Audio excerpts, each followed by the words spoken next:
Pada perayaan ulang tahunnya yang ke-40, Ray menerima hadiah berupa sebuah senapan mesin ringan. Seorang temannya menaruh 2 buah semangka di atas tiang kayu dan meminta Ray mencoba daya hancur senjata itu dengan beberapa kali tembakan. Semangka-semangka tersebut langsung hancur menjadi cairan. Akurasi serta daya hentakan senapan itu terasa nyaris sempurna. Awalnya Ray berniat menyimpannya sebagai koleksi, namun malam itu, senjata tersebut justru harus ia gunakan. Saat sedang merokok di dekat jendela rumahnya, Ray melihat sebuah mobil mencurigakan terparkir di bawah.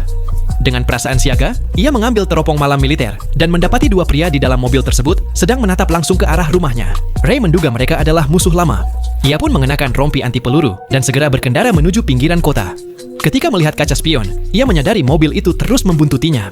Ray menambah kecepatan dan berhenti di sebuah gudang terbengkalai. Ia mengambil hadiah ulang tahunnya dari bagasi, lalu bersembunyi di balik kap mobil sambil menunggu momen yang tepat. Setelah melontarkan beberapa tembakan, ia memeriksa dengan hati-hati untuk memastikan ancaman tersebut telah lenyap.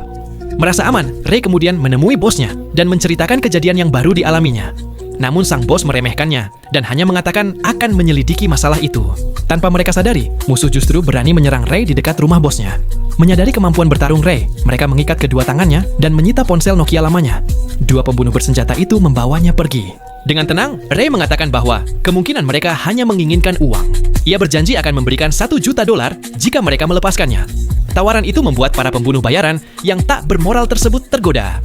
Akhirnya, kedua orang yang kurang cerdas itu memutuskan untuk mengambil uang Ray terlebih dahulu sebelum menyerahkannya kepada bos mereka, tanpa menyadari bahwa mereka telah terjebak dalam rencana Ray. Mengikuti arahannya, mereka tiba di sebuah gubuk tua di pinggiran kota. Ray menendang sebuah panel tersembunyi hingga terbuka, memperlihatkan sebuah brankas di dalamnya. Ia mengatakan bahwa ia tidak pernah menggunakan kata sandi demi keamanan, dan setiap kali membutuhkan uang tunai, ia akan memotong brankas tersebut lalu menggantinya dengan yang baru. Kedua pria itu mempercayai ceritanya tanpa curiga. Untuk mencegah Ray kabur, mereka menguncinya di dalam bagasi mobil dan pergi ke pusat perbelanjaan untuk membeli alat pemotong. Sebagai langkah berjaga-jaga, salah satu dari mereka tetap tinggal untuk mengawasi Ray, sementara rekannya masuk ke dalam untuk membeli perlengkapan. Namun, yang tak terduga terjadi. Temannya justru dilanda keinginan kuat akan nikotin. Tanpa berkata apa-apa, pria itu keluar dari mobil dan pergi ke minimarket.